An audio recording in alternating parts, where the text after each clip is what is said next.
हाँ जी, अस्सलाम वालेकुम। की हाल है बा चाचे दे राजी खुश रखड़े हो। आ गया जनाब नवी वीडियो लैके। बैड दा जाल बनाने लगे हाँ आप। फटियां मैं कढ़ा दियां ने अपने बैड दा जाल। ए वेख लो।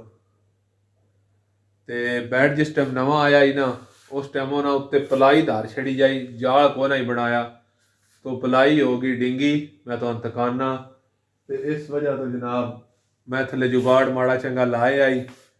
मैं आख्या जिस थोड़ी जाल नहीं बनता उस वे थोड़ी ये गुजारा करिए तो जाल नवा बना दे। मैं तो तकाना वा की जुगाड़ लगे आई तो किकन पलाइयां डिंगियां हुई ने ते नवा बना दे तां भी नाल रहना है। बड़ा आसान तरीका है, किसी को काम कराने की लोड़ ही नहीं, आप करो वे दे। हाँ जी ए वेखो ना, ए जुगाड़ लगे आई। ए पलाइयां हो गई न दोहरियां तो मैं ਉਹਦਾ ना है जुगाड़ माड़ा चंगा ला के ना गुजारा कीते आई। पर वेखो ना फटियां मैं आप थले दरियां अगे है कोई ना फटियां अगे सिर्फ है पलाई उत्ते पई आई बस। हूँ इंशाल्लाह इहदा जाल बड़ा मजबूत बना दे।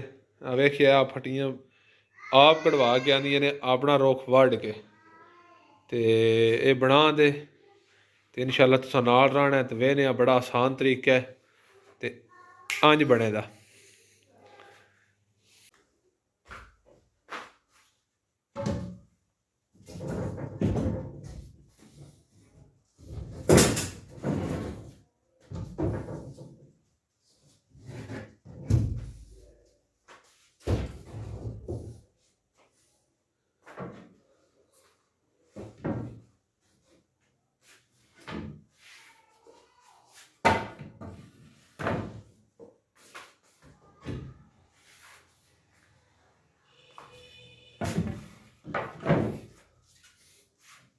हाँ जनाब अगला माल सारा काढ़ लिया तो नवियां फटियां मैश करके बनाने नाल राने वेखे आज बनेगा।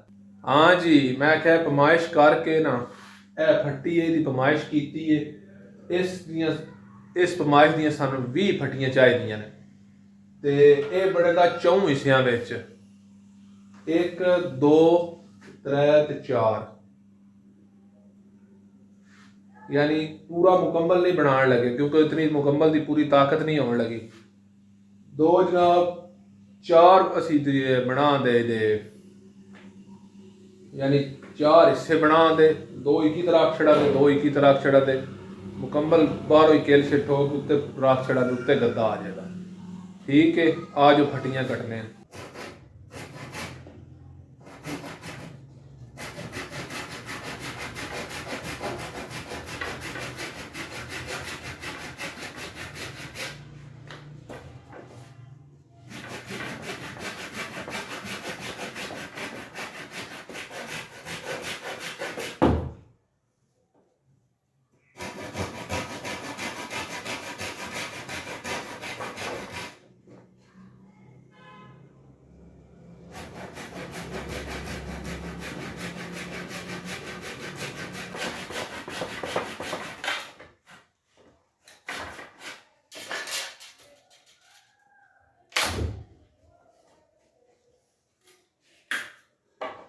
हाँ जी आ फटियां हो गई ने 20 रेडी ऐसे काट लिया ते इससे 2 बना दे क्योंकि फटियां 4 5 घट गई ने जड़ियां पुरानियां फटियां ने ना उन्होंने इस्तेमाल करके तो 2 हिस्से बना दे क्योंकि 4 बनाने आन जो फटियां थोड़ियां ज़्यादा होंदियां तो हुण जान नहीं होता।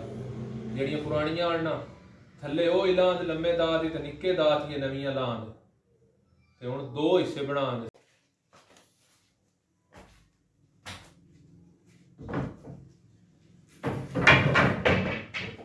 परले हिस्से थे 1 2 3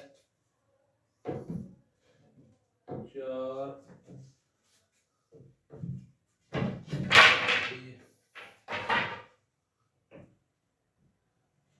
5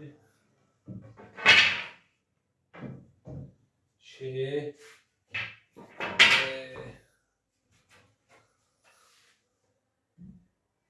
7 8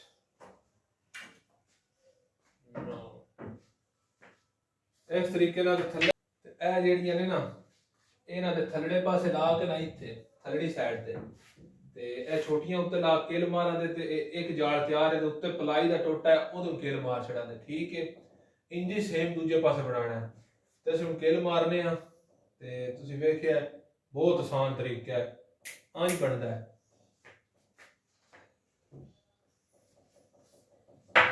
ਮੈਸ਼ ਕਰਕੇ ਲੈਣ ਦੀ ਇਹ ਦੋਵੇਂ ਚਲਾਉਂਦੇ ਆ ਕਿਲ ਫਿਰ ਫਿੱਟ ਕਰਾਂ।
हाँ जी, तो फाइनली जनाब जाल हो गया तैयार। वेख लो तुसी, कोई मिस्त्री नहीं, आप ही तैयार किया है। तो बहुत आसान है। एक फट्टी थोड़ गई आई, ये भी जुगाड़ ला लिया, जट जफा जिन्ना दिन वो भी ला लिया। तो बाकी फट्टियां पूरियां ला छड़िया है। हुण ए पलाइयां उत्ते धर के ते बैड रेडी है।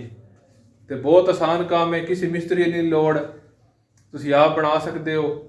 बाकी जनाब जो वीडियो चंगी लगी तो शेयर कर छड़िया है, तो चैनल ते नवे हो तो चैनल को सबसक्राइब कर छड़िया है। तो यार तुसां वेख लिया है, बड़ा जल्दी बनाया तो बड़ा आसान बनाया। सिर्फ केल चाहिए 100 रुपए के केल होने, तो एक कारी तो एक हथौड़ी, बड़े लम्बिया फंक्शनां की लोड़ ही नहीं। तो वेख लो तुहाडे सामने रेडी है। बाकी हसदे रहो, वसदे रहो, तो लोकां नूं गल्लां दसदे रहो।